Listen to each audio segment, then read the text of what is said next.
بسم اللہ الرحمن الرحیم. السلام علیکم class 4. How are you all? I hope you all doing good. So class 4, today we will do our Islamiyat working. So take out your books and notebooks also. First we will do our reading. Open page number 33. So let's start. اسلام کی دعوت ہم reading کر رہے تھے. ہم نے اس کے اندر پڑھا آپ صلی اللہ علیہ وآلہ وسلم نے کس طرح خاموشی کے ساتھ خفیہ دعوت دی، پھر کن لوگوں کو آپ نے اپنے ساتھ شامل کیا، اپنے قریبی. اس کے بعد پھر جب آپ نے اپنے رشتہ داروں میں کہا تو کس طرح سے انہوں نے مخالفت کی، اور حضرت علی نے سب کے سامنے آپ صلی اللہ علیہ وآلہ وسلم کا ساتھ دیا. آج ہم اس لاسٹ کرتے ہیں کہ کس طرح سے خاندان والوں نے آپ کی بات مانی یا نہ مانی. So let's start. اس واقعے کے بعد آپ صلی اللہ علیہ وآلہ وسلم کو اسلام کی دعوت عام کرنے کا حکم دیا گیا، اور حکم ہوا. ترجمہ: پس جو حکم تم کو دیا گیا ہے وہ لوگوں کو سناؤ اور مشرکوں کا ذرا خیال نہ کرو. مشرک کا مطلب جو کسی کو بھی اللہ تعالیٰ کے ساتھ شریک کرے، بتوں کو یا کسی اور کو، تو اس کو اللہ تعالیٰ نے کہا ہے مشرک. کیونکہ پہلے اللہ تعالیٰ نے آپ صلی اللہ علیہ وآلہ وسلم کو کہا کہ وہ خاموش اور خفیہ دعوت اسلام دیں. پھر انہوں نے اپنے قریبی رشتہ داروں کو کہا. پھر اس کے بعد پھر انہوں نے کہا کہ اپنے رشتہ داروں کو کہو. پھر جب رشتہ داروں نے ان کی مخالفت کی تو پھر آپ صلی اللہ علیہ وسلم نے حکم دیا کہ عام کھلا جو ہے وہ نبوت کا اعلان کرو اور اللہ تعالیٰ کی مذہب کا، اسلام کا دعوت دو. So next. کوہ صفا کو کہتے ہیں پہاڑ کو. صفا کے مقام پہ ایک پہاڑ پر آپ صلی اللہ علیہ وسلم نے صبح سویرے جو ہے وہ ایک اعلان کیا. وہ پڑھتے ہیں: ایک دن صبح سویرے آپ صلی اللہ علیہ وآلہ وسلم صفا پہاڑ پر چڑھے. آپ صلی اللہ علیہ وآلہ وسلم نے بلند آواز سے لوگوں کو ایک شدید خطرہ سے آگاہ کرنے کے لیے بلایا. لوگ صفا پہاڑ کے دامن میں جمع ہو گئے تو آپ صلی اللہ علیہ وآلہ وسلم نے فرمایا: اگر میں تمہیں خبر دوں کہ پہاڑ کے پیچھے سے ایک بڑا لشکر تم پر حملہ کرنے والا ہے تو کیا تم میری بات مان لو گے؟ سب نے مل کر جواب دیا: ہاں، ضرور مانیں گے.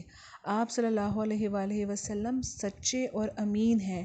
امین کا مطلب کہ کوئی بھی انسان اس ٹائم، مسلمان یا مشرک، کوئی بھی جو کفار مکہ تھے، وہ بھی کیا کرتے تھے کہ اپنی امانتیں بطور حفاظت آپ صلی اللہ علیہ وآلہ وسلم کے پاس رکھواتے تھے، اور جو نہیں بھی رکھواتے تھے وہ بھی اس بات کو تسلیم کرتے تھے کہ آپ صلی اللہ علیہ وآلہ وسلم امانت میں خیانت کبھی نہیں کرتے. امانت کا مطلب کہ آپ اپنی کوئی قیمتی چیز کسی کے پاس رکھواؤ کہ اس کی وہ حفاظت کرے، اور کچھ عرصے کے بعد آپ اس سے واپس لے لو. تو آپ صلی اللہ علیہ وآلہ وسلم کبھی ایسا نہیں کرتے. کسی نے کوئی چیز یا کوئی پیسہ یا کوئی زیور ان کے پاس رکھوایا تو اس میں کوئی چیز گم ہو جائے یا وہ استعمال کر لیں. ہم نے آپ صلی اللہ علیہ وآلہ وسلم کو کبھی جھوٹ بولتے نہیں سنا، اور وہ لوگ اس بات کو بھی اقرار کرتے تھے کہ آپ صلی اللہ علیہ وآلہ وسلم کبھی بھی جھوٹ نہیں بولتے تھے. تو پھر آپ صلی اللہ علیہ وآلہ وسلم نے ان کی یہ ساری باتیں سننے کے بعد فرمایا.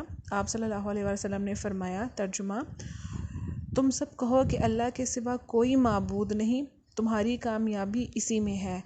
اسلام کی دعوت دینے سے پہلے آپ کو پتہ ہے کہ خانہ کعبہ کے اندر بت پرستی ہوتی تھی. بتوں کو رکھا گیا تھا اور لوگ ان کی پوجا کرتے تھے، ان کی پرستش کرتے تھے، ان کے سامنے سجدہ کرتے تھے. جب آپ صلی اللہ علیہ وآلہ وسلم نے اسلام کی دعوت کا سب کو کہا تو لوگوں کو عجیب لگا تھا کہ ہم اتنے سالوں سے ان بتوں کو مانتے ہیں تو کس طرح ان دیکھے رب کو مان لے. یہ سن کر سب لوگ ناراض ہو گئے. ابو لہب نے آپ صلی اللہ علیہ وآلہ وسلم کی شان میں گستاخی کرتے ہوئے کہا: اے محمد صلی اللہ علیہ وآلہ وسلم، تو تباہ ہو جائے، کیا تم نے ہم کو اسی لیے بلایا تھا؟ اس کے بعد سب لوگ چلے گئے. اس دن سے کفار مکہ نے آپ صلی اللہ علیہ وآلہ وسلم کی کھلم کھلا مخالفت شروع کر دی، کیونکہ اس وقت جو کفار مکہ تھے، جو مشرکین تھے، جو بتوں کی پرستش کرتے تھے، وہ بہت امیر تھے. وہ ہر طرح سے جو تھے آپ صلی اللہ علیہ وآلہ وسلم کو اسلام کی دعوت پھیلانے سے روکتے تھے. یہاں تک آپ کی ریڈنگ کمپلیٹ ہوئی. اس ڈیٹ لگانے کے بعد اپنی کاپی کا 1 پیج ریڈی کریں. ڈیٹ اینڈ ڈے مینشن کریں. جماعت کا کام، اسلام کی دعوت، انشائیہ طرز. آج ہم اس کے لاسٹ 2 کویسچنس کریں گے. خاندان والوں کے کھانے کا انتظام آپ صلی اللہ علیہ وآلہ وسلم نے کیوں کیا؟ جواب: جب اللہ تعالیٰ کی طرف سے آپ صلی اللہ علیہ وآلہ وسلم کو حکم ہوا. ترجمہ: اور اپنے قریبی رشتہ داروں کو اللہ کا خوف دلاؤ. Full stop. چنانچہ انہیں دعوت اسلام دینے کے لیے آپ صلی اللہ علیہ وآلہ وسلم نے کھانے کا انتظام کیا. آپ نے دھیان سے اس کا ترجمے کی ورڈنگ جو ہے وہ یاد کرنی ہے، کوئی اس میں مسٹیک نہیں ہونی چاہیے. کوشچن نمبر 2، حضرت علی نے آپ صلی اللہ علیہ وآلہ وسلم کی دعوت اسلام میں مدد کرنے کا اعلان کہاں کیا؟ حضرت علی رضی اللہ عنہ نے آپ صلی اللہ علیہ وآلہ وسلم کی دعوت اسلام میں مدد کا اعلان ایک مجلس میں کیا جہاں خاندان کے بیشتر لوگ جمع تھے. Full stop. یہاں تک آپ کا اسلامیات کی ورکنگ آج کمپلیٹ ہوگی. آپ نے دھیان سے اپنی ورکنگ کمپلیٹ کرنے کے بعد ٹیلی کرنی ہے، اس کو یاد کرنا ہے، ترجمے کو دھیان سے یاد کیجیے گا، کوئی اس میں یاد کرنے میں کوئی مسٹیک نہ ہو، کوئی لفظ جو آپ نے مس نہیں کرنا، ورڈ مس نہیں کرنا، اپنے پاس سے کوئی ورڈ نہیں لگانا. ٹھیک ہے کلاس 4، دھیان سے آپ نے سارا اپنی ورکنگ کمپلیٹ کرنی ہے، سارا اپنا یاد کرنا ہے. ڈیلی بیسس پہ اپنی ساری ورکنگ کمپلیٹ کیجیے اور آگے بڑھتے جائیے. اللہ تعالیٰ ہم سب کو اپنی حفظ ایمان میں رکھے. اللہ حافظ.